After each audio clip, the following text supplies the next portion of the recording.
the conception and evolution of human beings on this planet and throughout the universe. It is this state of existence and natural reality. It always has been, it always will be.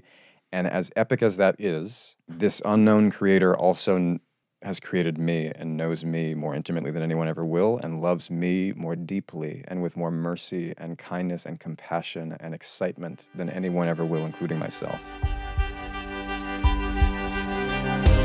Hey there, it's me, Rainn Wilson, and I want to dig into the human experience. I want to have conversations about a spiritual revolution. Let's get deep with our favorite thinkers, friends, and entertainers about life, meaning, and idiocy. Welcome to the Soul Boom Podcast.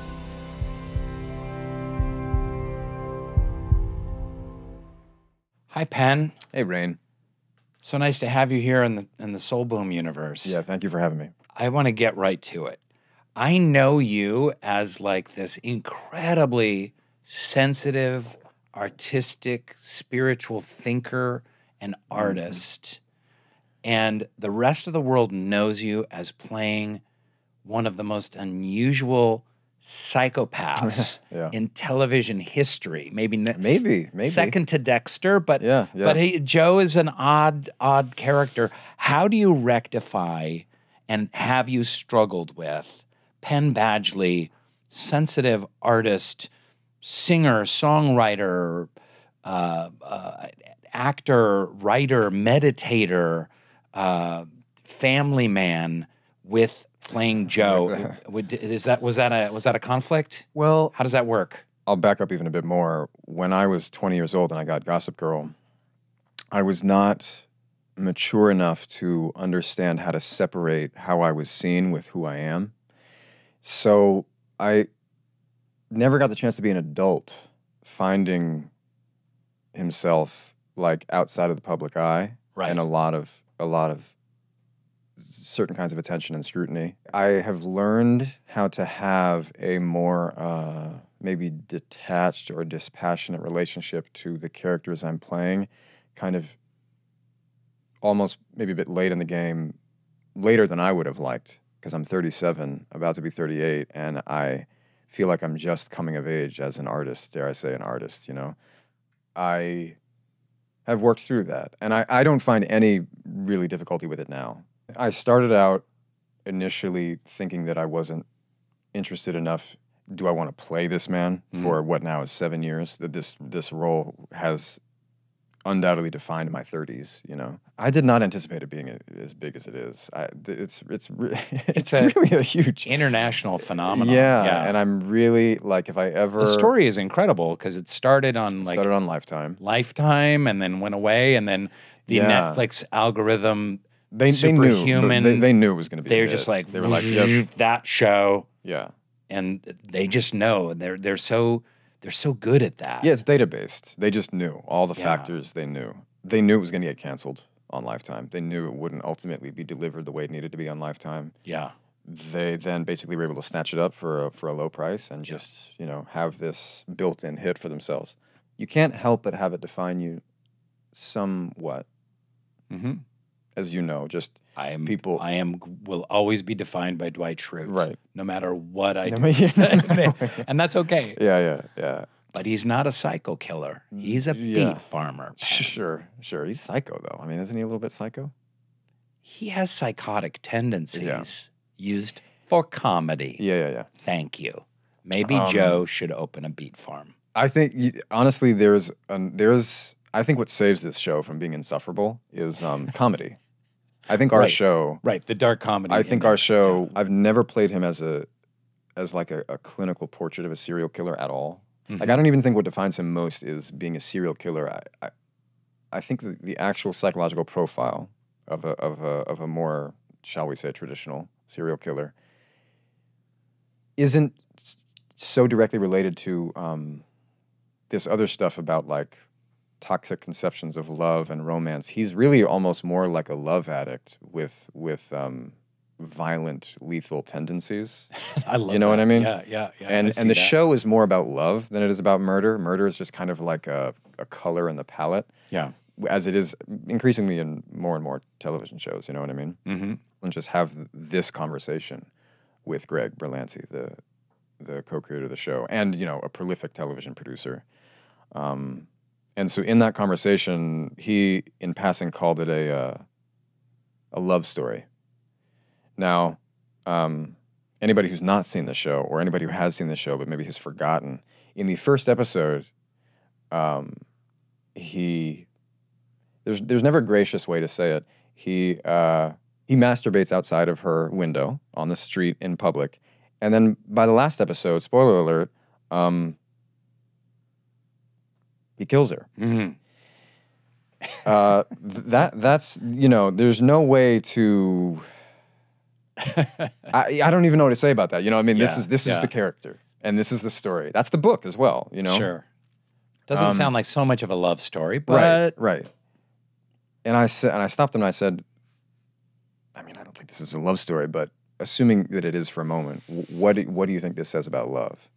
And he paused, and it was a great pause because it was the pause that got me. And he said, I'm not sure, but I think we'll discover that together. And ultimately, I do think what I've discovered is that I believe the power of collaboration can actually change something and transmute something. And I think a show, which everyone was thinking about, which is why I believe they cast me. They've essentially said this, like, because I'm so, not this guy. Of course, no one is this guy. They're not going to be casting a psychopath serial killer, but... Let's go through the California state prison system for an actor who's actually... But what they saw in me, what I think they wanted was somebody who wasn't going to lean into the most insidious parts of this character unnecessarily. And so I think what I've really learned is that you can change things through collaboration. Through what I mean is like digging in, investing. Yeah. I think what I struggled with in my 20s was sort of a cynicism, a very powerful film of cynicism around all the roles that I had, and feelings of contempt, for the industry, for producers, whatever it may be. Mm-hmm. And I still have a little of those. Yeah, of course, it's my default. It's my default. If I'm having a rough day, haven't slept enough, whatever it is, like I will always default to that. But I think our goal in life is to stop defaulting and to like become less automatic in our responses to everything. And so for me, I've learned the most through this role. And I'm still, to be honest, I'm still struggling how to articulate what it is that I've learned because it just ended. Like it just ended a few weeks ago. Wow, just ended. Yeah. How does that feel? Again, I don't even really know. I don't have enough perspective yet. Yeah. I haven't even... it hasn't come out yet. I haven't done the press for it. I think that's when I'll start to... Right.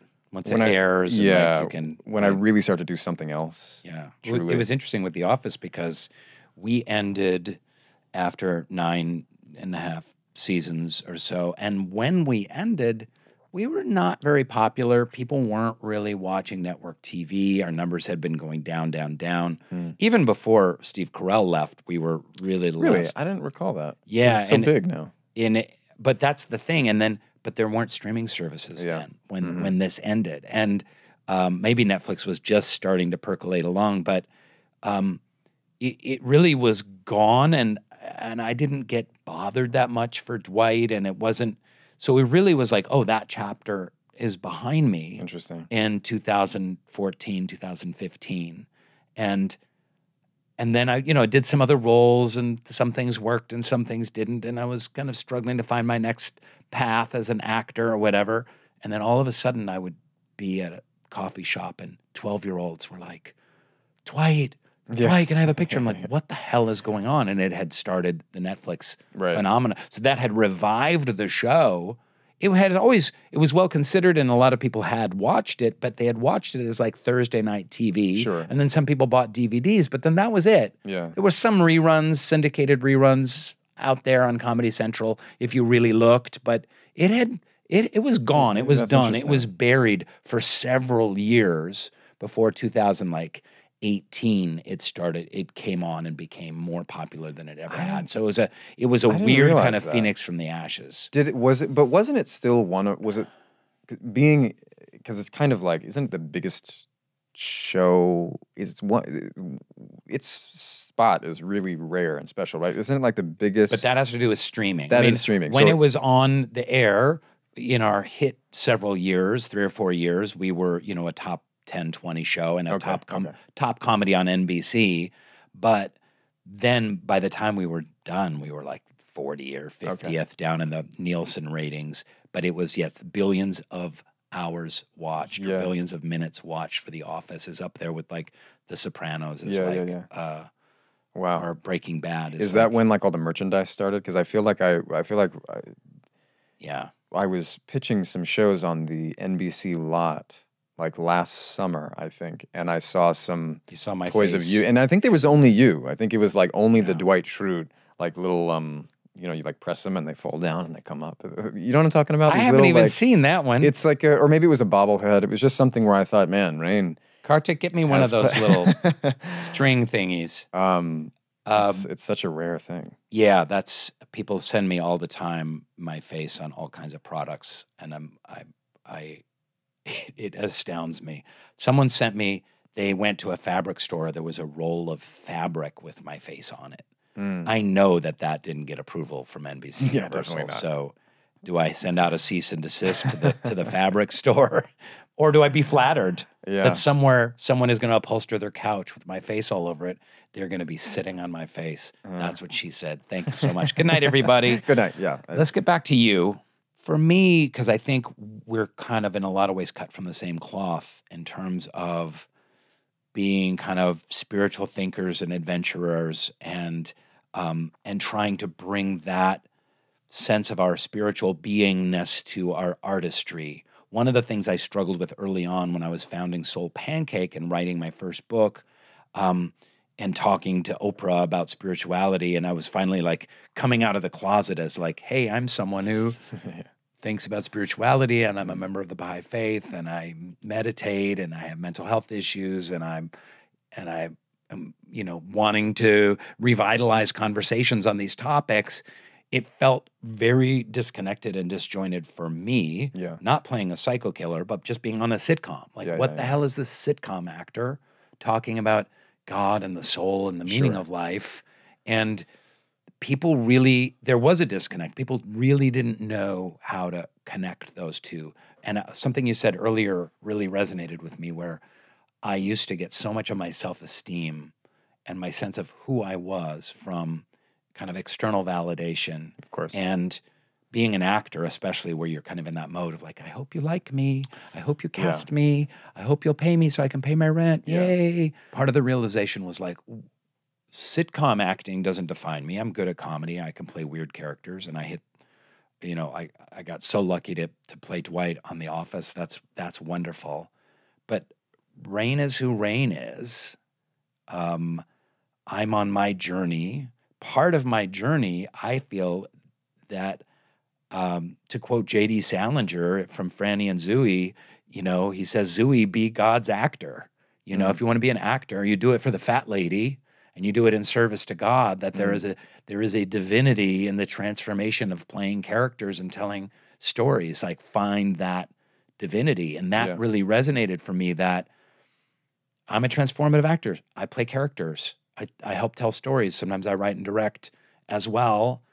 That's amazing, but that's a spiritual expression. If I'm best known for like this dysfunctional paper salesman, beet farmer, so be it.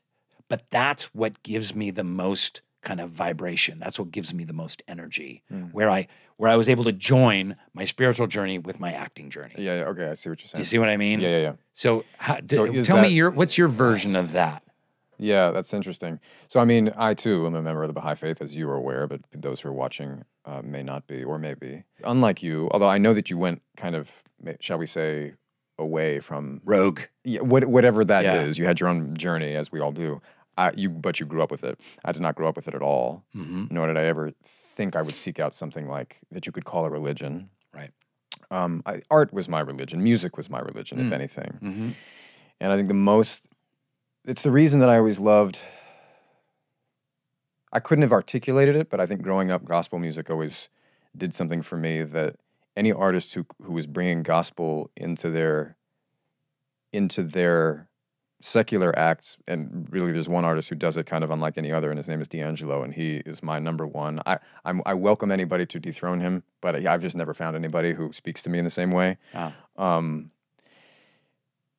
You know, the closest I got to spirituality was definitely through music and through art. And so I saw artists as, again, I don't know that I would have been able to articulate this growing up, but I saw artists as some version of priests, you know. I mean, I think we live in such a world, some form of like, I get to God through you, through this thing, through that, through a channel that is not me in my own pursuit, through a priest, through an imam. So I think we all like create priests out of people in a sense. It's a more Western thing to say, but I think, you know, therapists in some way can become the new priests. Not that they're asking for it, but I think we give a lot of our the pursuit of spiritual search, that independent investigation that we should all be performing in life. I think we sometimes give that to other people. When I became a Baha'i, taking this show was actually the first professional decision I made.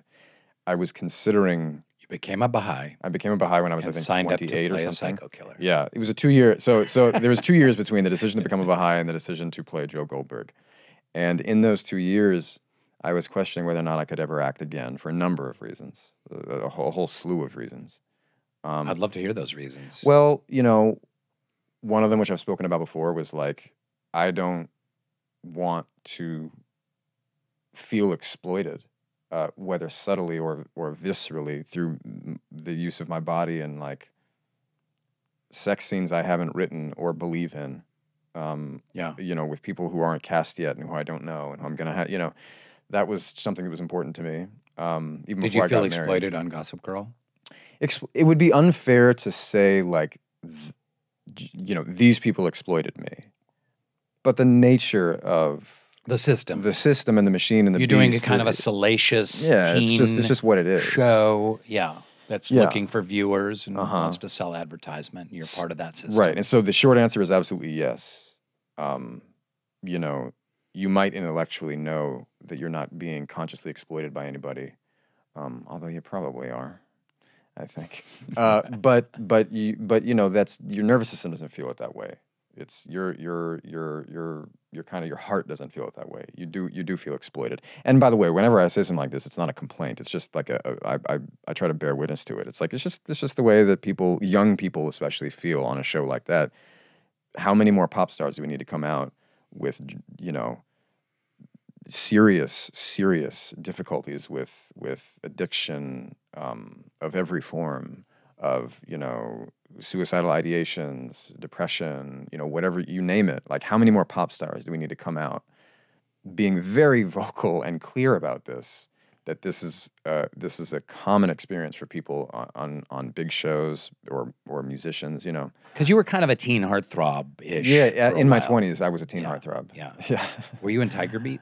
You know what? I think I was back in my teens for like, I've been working since I was 12. I've been professionally working since I was 12. Can we find on eBay a Tiger Beat with Penn Badgley? Probably could. It may not be a Tiger Beat, but it's one of those. But what was the other reason? The violence that is again, as I said earlier, like, it's kind of just a tool in the toolkit. It's a color on the palette of like modern television and film. It's just, you know, things are violent. Perpetuating violence. Yeah, like, well, you know, this is the thing. I don't know that it's a one-to-one, that the depiction of violence perpetuates violence itself, but it's just, I find it dispiriting. Just plainly watching something very dark and violent, like, doesn't make me feel good. I can't watch John Wick films. Yeah, you know, I've actually, slaughtering people for no reason. And that's even kind of tongue-in-cheek. Yeah, that's a little bit. It's like, I think that's where it's, you know, you don't think of him as a serial killer, but he technically is. I think it's an interesting point that the political right makes about this, which is like, you have like all these Hollywood people speaking out against guns and gun violence and gun registration and stuff like that, and they're in all these movies with like, That's interesting. Yeah, you know, and they'll take those $50 million paychecks. it looks and cool. and then talk about like, hey, we need to really limit gun violence. It's like, well, put your money where your mouth is, bro. Yeah, so you know, There's a good point there. Well, I had that. I was sort of like, you know, how principled am I about the things that I believe in? The answer is not enough.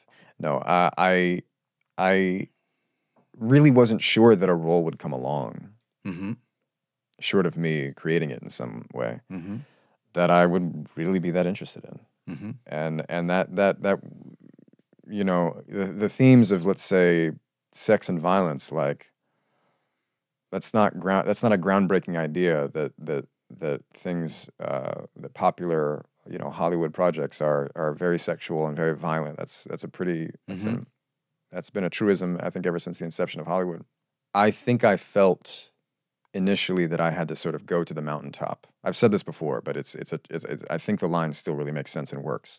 That's this image of spirituality that a lot of us have, at least in the West. But I think in really embracing my spirituality, I realized that like I have to bring the mountaintop to my life. I can't sort of become reclusive or just, you know, again, so what's the difference between purity and puritanism? Like, where is it good and where is it like what's righteous and what's self-righteous? Like the line can sometimes be quite fine. You know, I ultimately took this role sort of as a personal statement, like in the spirit of saying yes, like figuring out how to make this work, how to fuse these two things, because it did feel really divergent in the beginning, like really, really divergent. When I had to shoot that scene where my character is masturbating outside of this window of this woman who he will then engage in a relationship with, and then later. You've never done that before? Well, only in my teens. Well, yeah. You just draw on your personal experiences. Yeah, exactly. Everybody. I'm forgetting. There was the one. Yeah, there was the one time. This episode is brought to you by Masterclass. With Masterclass, your loved ones can learn from the very best to become their best. From over 200 instructors on the platform, they'll find classes that will help them unlock new skills or deepen their passions. From mastering improv with the great Amy Poehler, or crafting a stand-up set with Judd Apatow. I just truly love how much it can shift your perspective and spark your creativity. 88% of members say Masterclass made a positive impact on their lives. And there's no risk either. Every new membership comes with a 30-day money-back guarantee. Masterclass always has great offers during the holidays, sometimes up to as much as 50% off. So head over to masterclass.com/soulboom for the current offer. That's up to 50% off at masterclass.com/soulboom. Masterclass.com/soulboom. Thanks so much. The way that I was digging into the character was to believe everything that he was saying and thinking about love. So I felt like to do that was so clearly like this visceral, primal, sort of violent and invasive act. To me, I was like, so if we do that, then this man is like, he's a more primal character than we're creating. And I was either like, we have to go hard in that direction, or like, I don't want it there. Like, and I think the guy that I'm trying to play right now is more of this sort of strangely romantic icon. And so if we're doing all of these things, to me, it feels kind of wildly inconsistent, all these things. And so then on set, when we're shooting it, I then was like, okay, if we're doing this, we're doing this. Like, what is the real state of a man who is doing this? Yeah. Yeah. It's not sexy. I'll tell you. Not No, yeah. And you know, and the note I kept getting was, it's a little creepy the way you're doing it. and you know, and I was like, yeah, you bet your ass it is. Yeah. That's, you know, and I kept getting the note, close. If I recall, the note I was getting was, can you please close your eyes and go faster? And I was like, no, I'm not going to do that. And maybe I don't remember what we ended up doing. I don't remember. I think, look, I'm always a team player, and I will give the director, the producers, at least one take of what they're asking for if I really disagree with it. But my heart won't be in it. But or your cock. Yeah, I was gonna say, I don't know how far you go in this show. Too far. Yeah. So that was an instance of me welding these two possibly divergent paths together. Ironically, in a scene where you wouldn't anticipate that experience happening. But you know, I'm like, okay, this isn't me. This isn't real. What are we doing? What's the purpose of the show? What messages are we trying to communicate? If he's going to do this, let's have him do it. But isn't that, again, that separation between the character and you? It's like, well, then if I'm going to play this character, I'm going to commit to fully playing this character. It's not Penn Badgley, it's Joe Goldberg. Yeah. Yes. But there's something that I don't really know how to like articulate perfectly yet, or I may never, is just that actors talk about, and actually people who don't act most, I think, talk most about it. This idea of like getting into character, you know, this idea of what it is, what that process is like. Nobody's able to really separate this stuff from themselves. No, nobody. I don't care who it is. You know, the greatest of the greats, they're themselves. And they're accessing parts of themselves to depict these things that they didn't write, that they didn't direct. You know, like, you're not even wearing your own clothes. You're not saying what you want to say. You're not standing where you even want to stand. Nothing about it is your choice except how you feel about it in the moment. And actually, some of the greatest moments you have as an actor is when you lose that choice too, and you kind of spontaneously feel really what you're meant to be feeling. If it's like you have to rage or cry or love, whatever it is. And so it might sound to the casual viewer like maybe a little bit immature or like less of a serious actor's position, but I think it's truly hard to separate yourself from the roles that you play. And at the same time, the further a character is from you, the more fun you can also have. Like, I have also had, strangely, more fun playing this guy than I've ever had before. Way more fun. I get to do a lot of really crazy things, and that can be quite fun. And I think by the end, anybody who worked with me can testify, like, I might speak about it seriously and give it weight and gravity in press, which I think is the most responsible thing to do. But on set, I'm taking it the least serious of anybody there. By far. Oh, by far. Okay. You know, like, right. Actually, to the point where some of my co-stars have very graciously asked me, they're like, can you stop for a second? Because like I need to focus. And I'm like, oh yeah. Sorry. I'm here every day doing this all day. You're kind of coming and going. We share a lot in common. We've both played kind of iconic television characters. Not kind of, bro. Let's own it. It's funny, I had Bryan Cranston on the show, and I said the same thing, and then I was reading the comments, and people were like, you can't even compare you and Bryan Cranston, and he's played that, like, it's like... All right, guys. Well, you can compare us at least. I mean, please. Yeah, yes. The great Bryan Cranston. He's on a whole other level. I get it. But we've played iconic television characters. We're both members of the Baha'i Faith.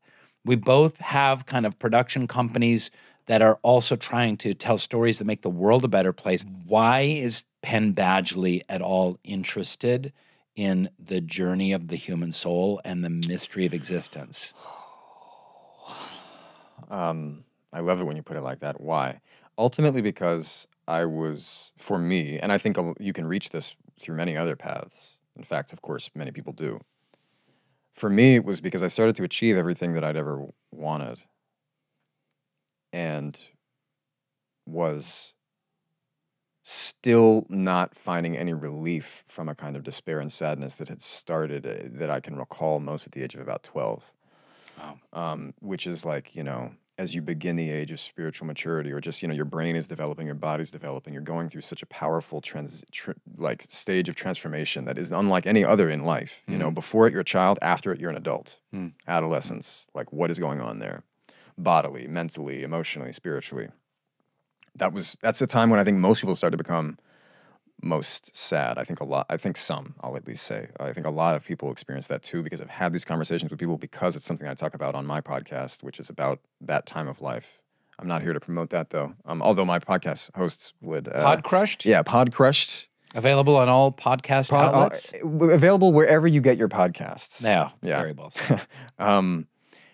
Brought to you by MeUndies. Yeah. I've not heard of those. MeUndies? MeUndies? It's a subscription underwear service. Okay. They used to sponsor all the podcasts. Yeah, I wasn't in the game that early, I think. Yeah. But my hardest years were like 12 to 22. And then 22, you're world famous. Yeah, I'm a millionaire. Yeah. And in Tiger Beat, and you're still feeling, because that is really hard for people to wrap their heads around. Like, wait a minute, you have fame, you have money, you have sex, you know, you have accolades. Yeah. You have an amazing apartment in the East Village, and you're still unhappy? What? Yeah.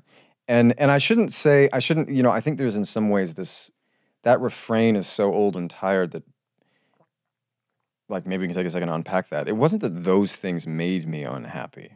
It was that they didn't provide any meaningful relief from an unhappiness that preceded the attainment of those things. So I think a lot of life, we're coming from a state of discontent or, trying to attain happiness. And so we go about that in a number of ways. Some people don't pursue money. I certainly wasn't pursuing money. What I was pursuing was success in my chosen field, which I actually loved and believed in. And as I started to get it, not just with Gossip Girl, because that wasn't the end-all be-all of what I wanted to achieve. That was, in some sense, a means to an end. It was after Gossip Girl, or during the sort of latter half of Gossip Girl, where I started to get roles that I really loved, and I started to work with filmmakers and other actors who I really, really respected and admired. And it was providing what I think ultimately was almost like a distraction from the fact that nothing in here was really progressing and changing. It didn't fill the God-shaped hole. Yeah, only coffee does. Can you plug our merch here? Yeah, here we Can you go. show the camera? Soul Filling my Boom? God-shaped hole with Yeah. coffee. But true, I think a big part of the spiritual journey is a realization like, hey, all of these externals Yeah. are not going to fill me with the rich, meaty stuff of life that I need. They're not going to ultimately fulfill me. And I would even say that, for, say, like a teenager or an early 20s person, what the stuff of life that fulfills me, what do you even think that is? What is that?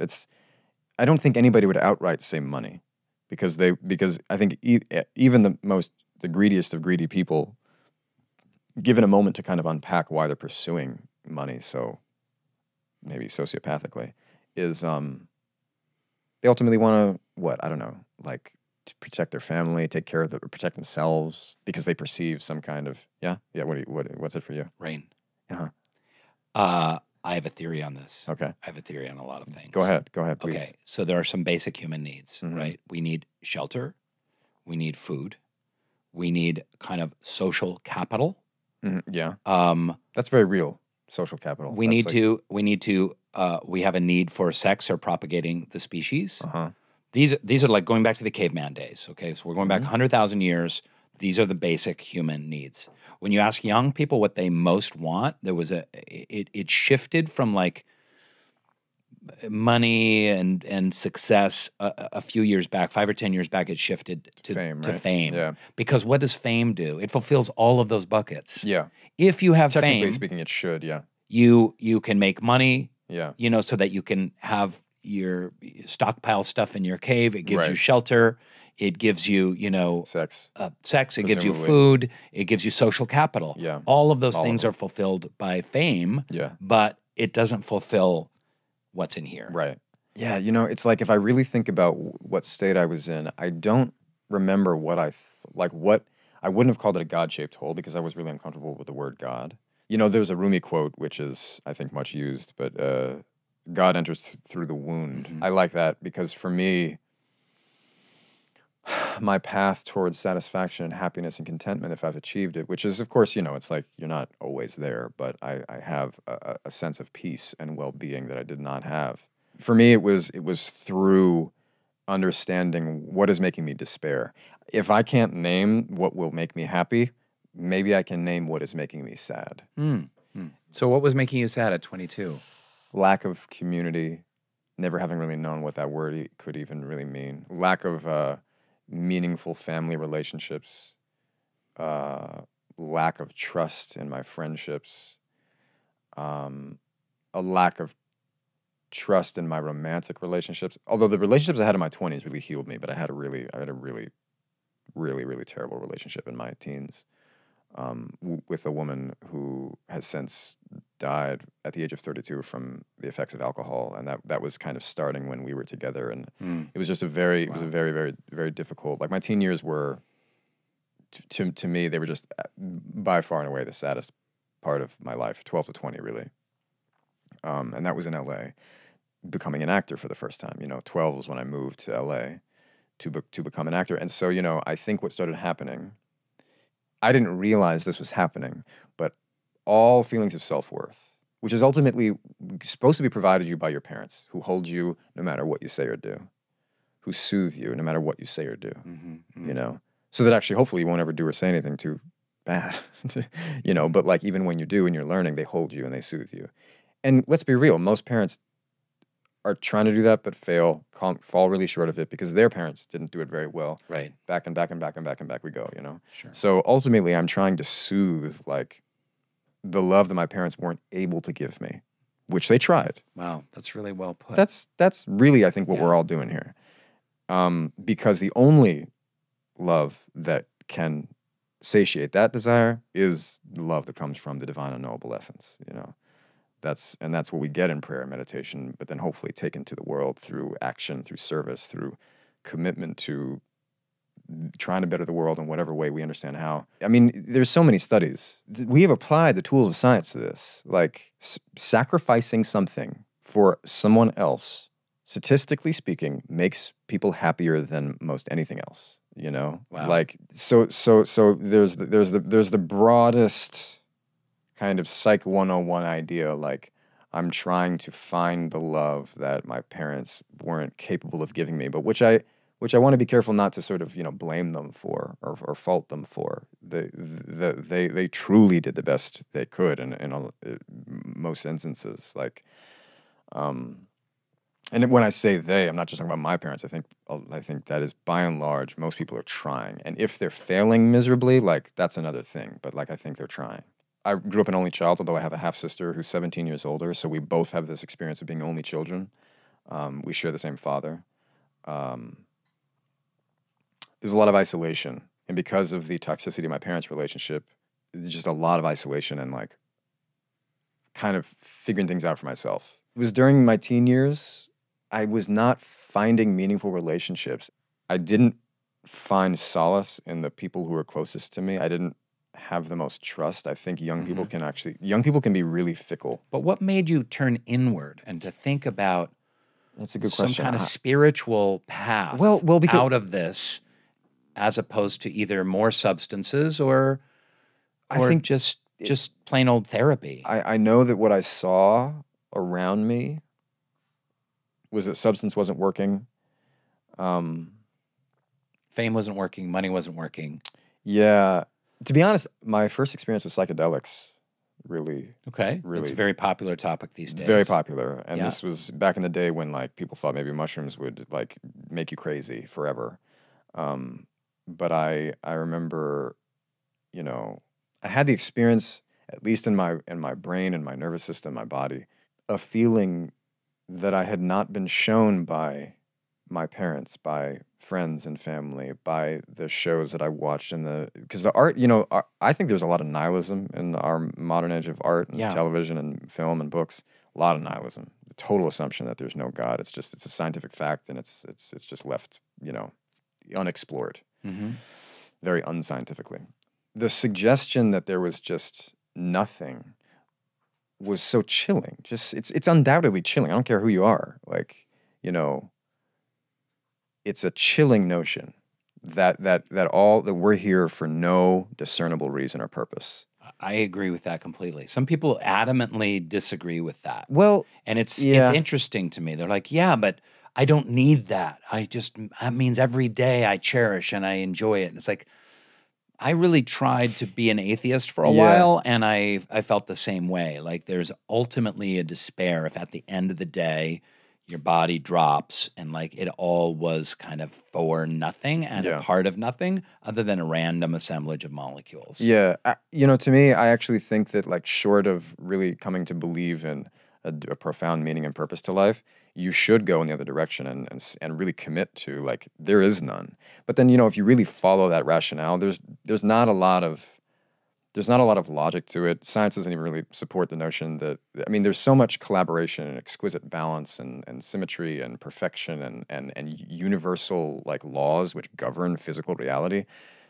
it's unscientific to simply assume that that's all just happens. It really is unscientific. I mean, in the frontiers of science, as I understand it, in quantum mechanics, I mean, whatever, I'm not, there's going to be plenty of smart people who think I sound stupid or saying this, but it's an unscientific assumption to make at this point because we don't understand the first thing about how consciousness originated. Anyway. So you took mushrooms and saw God. Yeah, no. I took mushrooms and was given a glimpse of some kind of satisfaction and contentment, which later, by the way, as I took more mushrooms, was the opposite effect. The psychedelics I was pursuing were destabilizing progressively more and more to the point that, really, where I started to cobble myself together, which would lead to, for me, this kind of like ground I never knew before, a kind of salvation I never knew before, a kind of inner strength and peace that I never knew before. I was a complete mess because Gossip Girl had ended, a relationship that I loved had ended, as much as we tried to save it,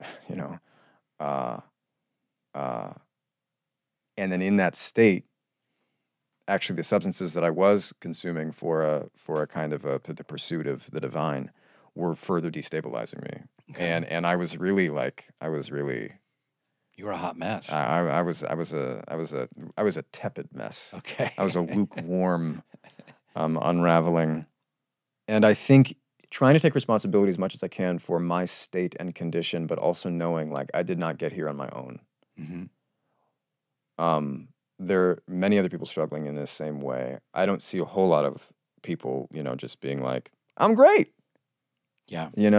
Systems so you of the saw world. your internal struggle reflected in society around you. Yeah, and I surely health struggles of others. Yeah, and I surely thought that was encouraging in some way. I mean, again, I wouldn't have used the word encouraging, but it kept me from some kind of bottom that's like maybe a bit too that you can't come back from. Yeah. And then ultimately sobriety. Sobriety is not something that I talk about a lot because it's not. I don't think of it unto itself. But I've started to realize it provides, as long as you're not white knuckling it, sobriety kind of did a lot for me. I'm able to articulate this stuff now, but I wasn't then. It is this finding your life's purpose in the link between your spiritual transformation and that of your community and society. That they're linked, they're inextricably linked. You can't really have one without the other. You can't have a changed society without changed individuals, and you can't change as individuals that much without that much of a changed society. I'm trying to change my life radically as a Baha'i. I'm not always getting there because I still live in this society, and I still exhibit so many of the symptoms of somebody who's deeply enmeshed in this very flawed and disordered culture that we have. That's very well said, and I want to echo that because that's one of the themes of Soul Boom. Is very much that dance, that yin and yang between the personal inner transformation, what I call the Kung Fu path, and then social transformation, the Star Trek path. And that I like that. They're not. You should read the book; it's pretty good. The joke is that he sent it to me months ago. And, I even signed it. He did. But that these two halves feed on each other. And this is a very Baha'i idea that I stole, but you articulated it perfectly, that you really can't have one without the other. We can't transform society without transformed souls. And you can't transform your soul without engaging with society. Without help. Yeah, without basically. help and without community and without service. Yeah. So... helping others. Because this kind of a very LA, this very coastal idea of spirituality is something that you find in your meditation room or with a crystal or at your yoga class. And I found that more and more and more, which I ultimately was like, that's not it either. That's not It's the path. really not it. It leads towards the wrong kind of self. Yeah. With many caveats because I know that people are seeking and searching. I don't want anyone to feel belittled by misinterpreting what I just said. I don't mind people feeling belittled. Yeah. I don't know if you've noticed that. I'm still learning. I'm still on my path of people pleasing, so I struggle with it. I'm a few years behind you. I really got over that. I could give a fuck anymore. But people do get scared when you talk about a religion. They're like, they're trying to convert me. They're trying to convert me. I know. Like, I know. Yeah. And in fact, please be a Buddhist. Yeah. Please join. Become a Tibetan Buddhism. It's a great path. Don't ever become a Baha'i. Please don't. Is what we're saying. No, Baha'i, the Baha'i free zone. Just us two.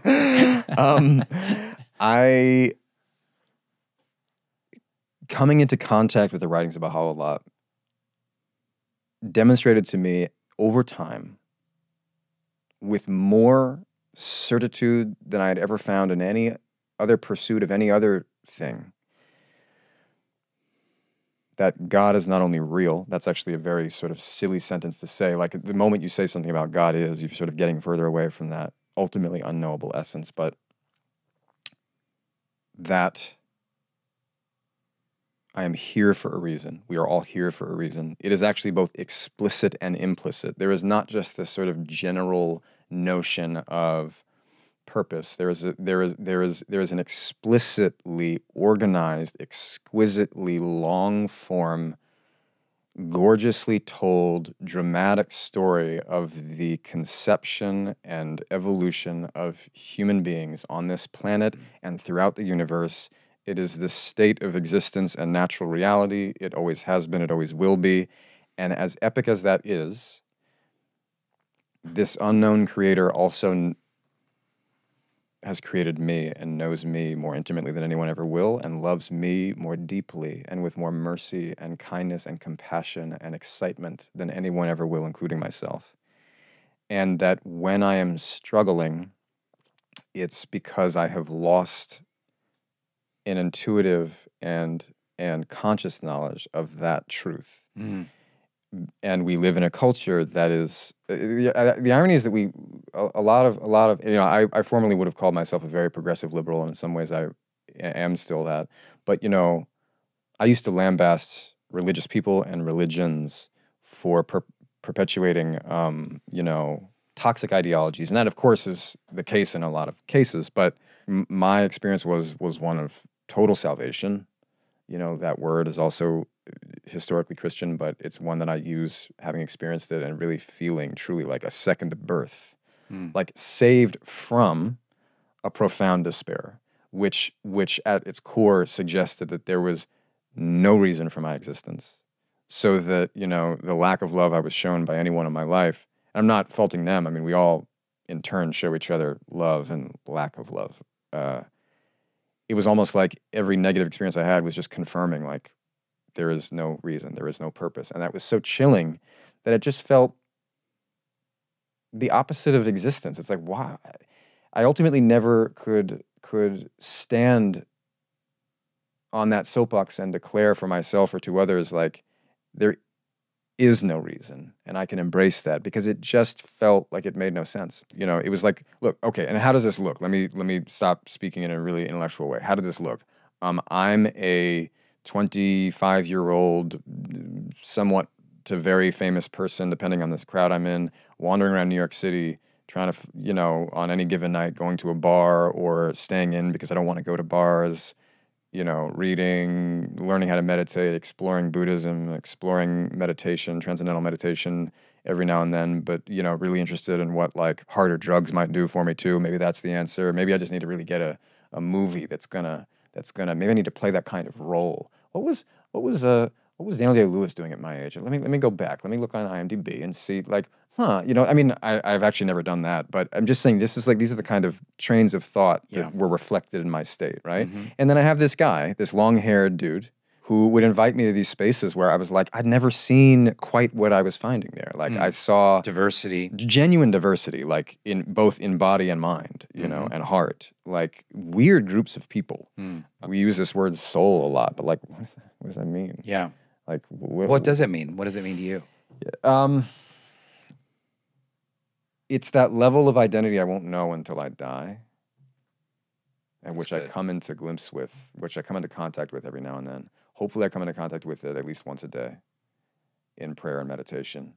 I want to get that put on the mug. Yeah. Can you get all of that put on the mug? It's a source of identity that we can try. Yeah. That I won't know until I die, but I occasionally come in contact with, and I try and come in contact with, hopefully once a day. Yeah, that's pretty good. That's a good recall. Boom. Yeah. So You is wrapping up, final season. There's a new chapter ahead of you. Yeah. You've got Ninth Mode Productions, but a bunch of things in development.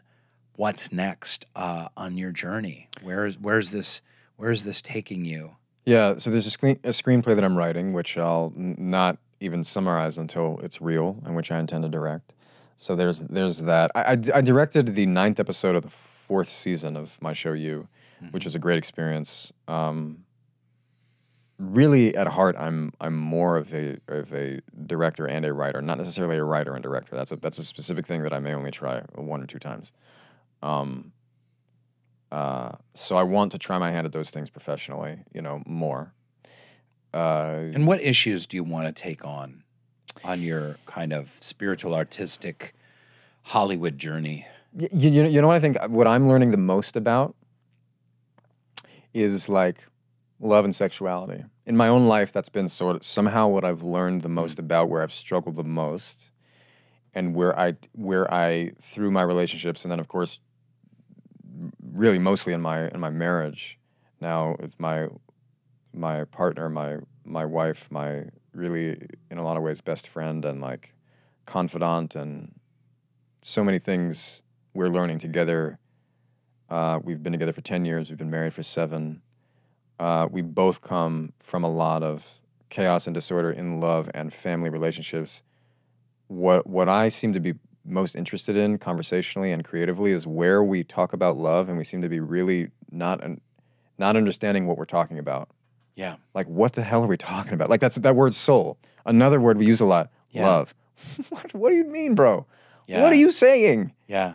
It's like it's such a confused notion that is more and more confused by our most popular media, like pop songs and pop shows and pop movies. Yeah. Oh my goodness, pop books. Are we doing ourselves a disservice in some ways? In some ways, not in every way, but we're doing ourselves a huge disservice in terms of even understanding what love is for. Actually, in preparation for a podcast interview of my own with Demi Lovato, she says something, love is a means to an end. And I thought, yeah, that's one of those things being said that I love. It's a means to an end. A lot of us are just think we're in pursuit of love, but for what? Same way freedom, is maybe a little bit more of a controversial and loaded thing to say, because there's freedoms that are actively denied, so many people. I mean, ultimately all of us, but some people more than others. What freedom to what? Same with love. What is love for? What is love doing? It's not just. It's not an end unto itself. Yeah. I just want to be in love. I want to love somebody. Well, what does that mean? You very well could have had that, or you might even have that ability, that opportunity open to you right now if you understood what love was doing and how it's created and how it's cultivated. There is science behind that too. So it doesn't explain literally everything about love and happiness, but there is a lot of data there. The sort of shows and films I'm known for, either consciously, like in my current show, which is kind of cool. It's like we're consciously representing toxic misconceptions of love in order to say something about that. Or, in the case of other things I've been a part of, it's like trying to say it in a way that's even more mature than I've said in the past. I don't know. You've seen Gossip Girl. If you haven't, you can go ahead and watch it. What is that saying about love? Yeah. To young people. Yeah. What is the average person watching that show gleaning, whether they want to or not? If aliens were looking down on planet Earth and they saw Gossip Girl, scouring media, I'm not kidding, and watching Gossip Girl, what would they think? And they would be like, why don't these 6 people just take a break? From each other. Can one of them say sorry? Just say it and then stop hanging out. I think young people have an obsession with love that is really unhealthy. It's insatiable. It's actually an insatiable and unsatisfiable. It's an impossible need. I had it myself. Penn, we're brothers from another mother. As different as we are, we have so many similarities, and I've just loved hearing your story. And thank you, man. Thank you for having me and walking this walk with you. And I've gotten so much out of our conversation, and I wish you the very best with this next chapter, post Joe and post you, and post me into the 9th mode of being. Yeah. Thanks for sharing I like that. artistic and mystical and mental health journey with us. Thank you, man. Thank you for having me. It's been a sincere pleasure. The Soul Boom Podcast. Subscribe now on YouTube, Spotify, Apple Podcasts, and wherever else you get your stupid podcasts.